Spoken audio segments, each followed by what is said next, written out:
let's talk about tomorrow, riding into the Champs-Élysées. You finished the Tour de France 3 times. I finished it once. I mean, that feeling of riding down the Champs-Élysées is so special. Maybe you could share a moment of experience that you had with that. You're exactly right, man.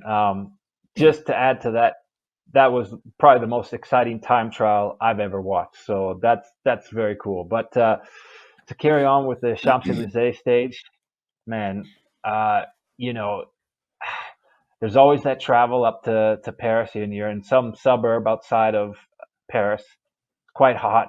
It's very late in the day when you start, and you just want to get this thing going. And the first part of the ride, you are going 20K an hour, if that, 15K an hour sometimes. It's so slow. It feels like you're just creeping. And you get to the Champs, and you do like a first almost kind of a parade lap, and then the race lights up. And I'll tell you, there's a feeling there. There's an electricity there when the crowds are out, and we're getting into the evening now, and that race just lights up, and you can just feel like, although everyone is absolutely buggered, they're willing to go out on the attack and try and ride 55K an hour for a lap. It's such an amazing feeling. And I've been there in many states myself. I've been there where I can barely hold the bunch, or I've been there when I'm one of those guys trying to attack, get in the groups riding off the front, and either way, it's awesome.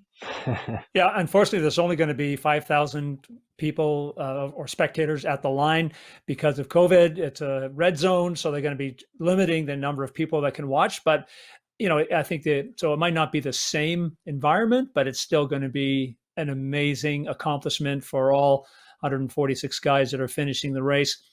It's 8 laps to go. There is an intermediate sprint, 3 laps after 3 laps.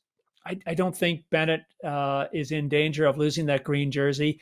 Incidentally, winning the green jersey is 25,000 euros.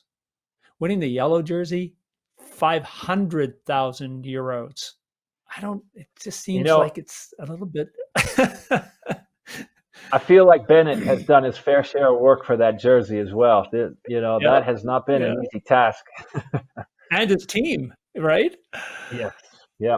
What do you think is going to happen at the finish? I mean, it's only 122 kilometers. I don't think anyone's going to try to. We'll stay away even if they do try attack. Who do you think is going to win the stage?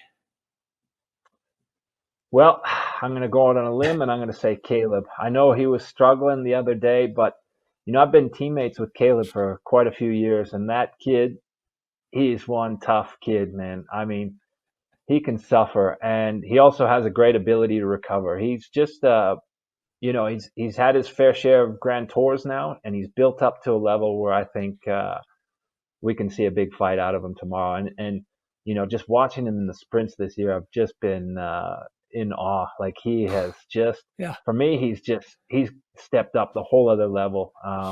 He's the guy who can handle his bike in the most wild predicaments I can imagine at 70K an hour with a bunch of other maniacs. He's the maestro. Yeah, I've seen him come from behind a few times, just like rocketing through in the final 100 meters. It's just amazing. So he's the little pocket rocket. I'm going to go with Bennett. I think he's the sort of antithesis of you, and he's like the big, huge guy, super strong, and it's a sprint for the big, strong guys tomorrow. I'm going to go with Bennett. And crossing the line, hands in the air in the green jersey, I think would be a fitting end for him.